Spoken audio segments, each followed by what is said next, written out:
Okay, everyone. I don't think videoing this is going to be that exciting. So I don't know that we're going to video the whole thing. Maybe just a couple of highlights. This is a kit that we got. It's got a circuit board, some electronic parts, and a chip. And when you put it together, it makes a function generator. Basically, it'll make sine waves and square waves and things that we can put into our amplifier. Obviously, most of the other amp techs on YouTube have fancy ones, just like they have fancy oscopes. But on our channel, we're broke. Kind of. So, not to be a rotten egg, I didn't want to go find a vintage function generator and try to fix it. I just decided that for $20 I would just ask for this as a present, and I got it, and it's going to hopefully be fun to assemble. Just to give you an idea of the way that these instructions work, they just basically will tell you, like, position R1 resistor number 1 over there, you put the 1K in there, and it should be in the stack, and you might want to double check it with the meter. And for the capacitors, the nice thing is for a few of these they did put the nomenclature of the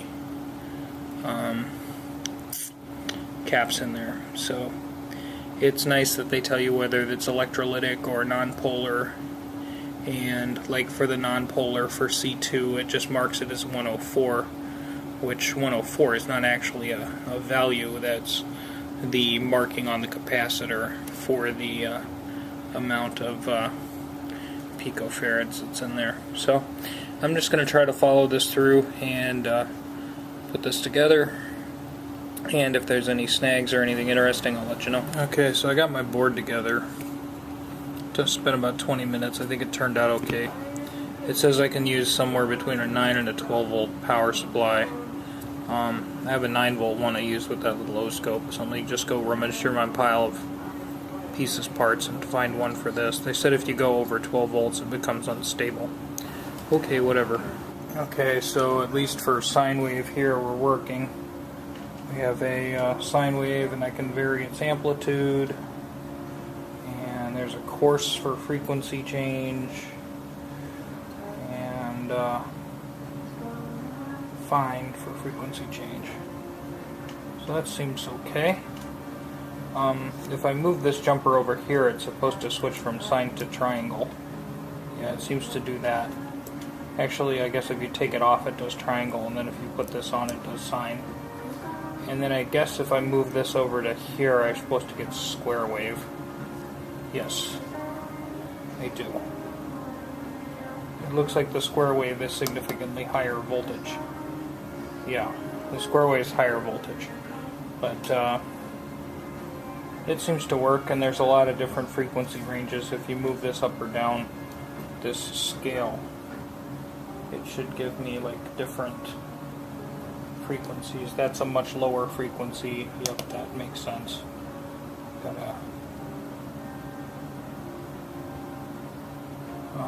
And then let's see.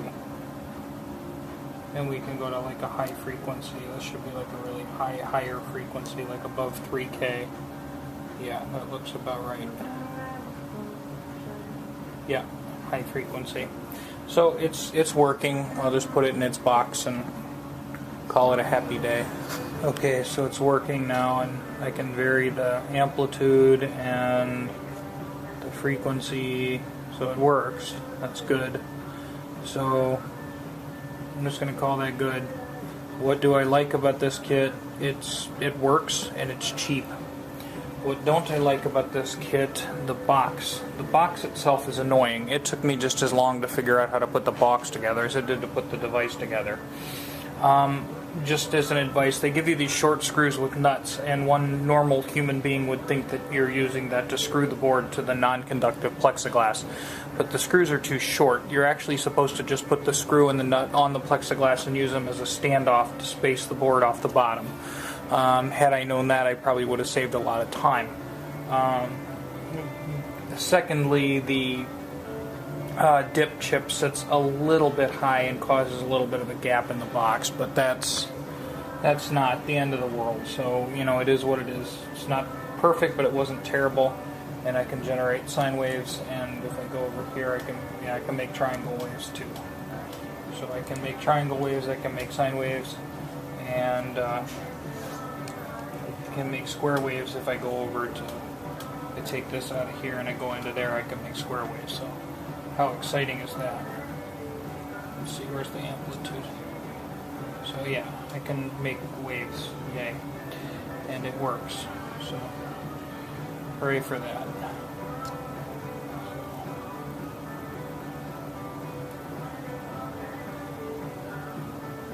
So yeah, essentially just for somebody like me who's looking to make a beepy noise and put a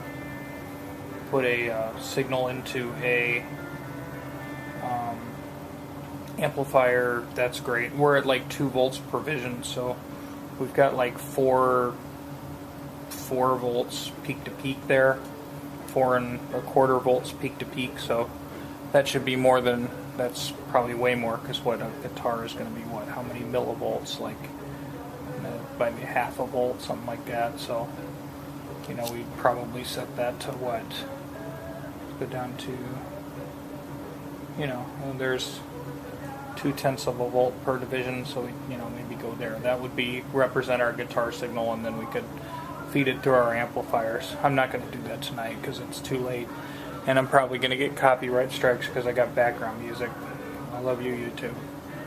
Alright, so yeah, that's a Kmoon branded frequency generator kit that you can buy on Amazon, and well, it works.